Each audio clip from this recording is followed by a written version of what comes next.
سبحان اللہ، اللہ کی قسم کتنا عظیم انسان دنیا سے چلا گیا، اس کے ساتھ تیرا اور میرا کیا رشتہ ہے؟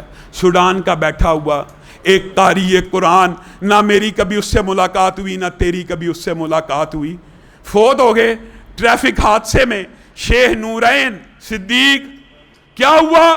اللہ کی قسم یہ ہے نیکی، یہ ہے صدقہ جاریہ۔ جس دن سے فوت ہوئے ہیں پورا سوشل میڈیا نہیں، میرے گھر کی مثال لے لیجئے، آپ اپنے گھروں کی مثال لے لیجئے، جب سے فوت ہوئے ہیں گھروں میں ان کی تلاوت چل رہی ہے۔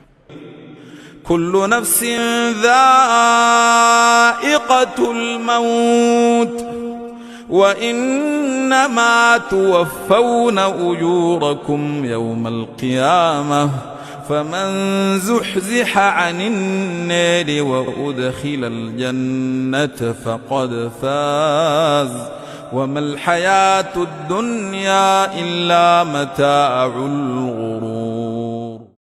اللہ تعالیٰ نے صرف چند ہی دنوں میں ارب مرتبہ ان کی تلاوت، لوگ یہ بات کئی مرتبہ دل میں آتی تھی کہ رسول اللہ پہ قرآن اترا، رسول اللہ پہ تو اترا تھا، رسول اللہ جب پڑھتے ہوں گے وہ کیفیت تو کیا ہوگی، لیکن رسول اللہ کبھی کسی صحابی کو بلا کے یہ کہا کرتے تھے، ابی بن کعب کو، عبداللہ ابن مسعود کو، ذرا قرآن سنا۔ اللہ کی قسم قاری نورین کی آواز جھیل جیسی گہری، اتنی دل نشیں، اتنی پرسوز، یہ آواز، یہ جملہ بھی نہیں ہم کہہ سکتے۔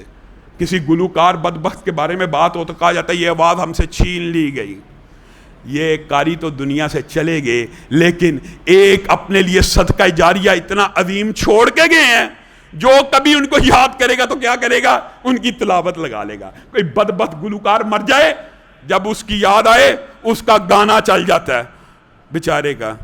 اللہ تعالیٰ ان کی بھی کوئی معافی کی صورت پیدا کرے۔ دیکھیں کتنی بڑی بدبختی کی بات ہے، ایک مر جاتے ہیں، ایک مرنے کے بعد ان کے پھر گناہ گانے چلنا شروع ہو جاتے ہیں۔ قبر کے اندر کیا معاملہ ہوگا؟ اور ایک طرف قاری نورین کا دیکھ لیں، یہ صدقہ جاریہ کتنا عظیم، پوری مسلمان امت ان کے غم میں، اور الحمدللہ چند دنوں میں لاکھوں لوگوں نے ان کی بات کو سنا۔ تیسری اور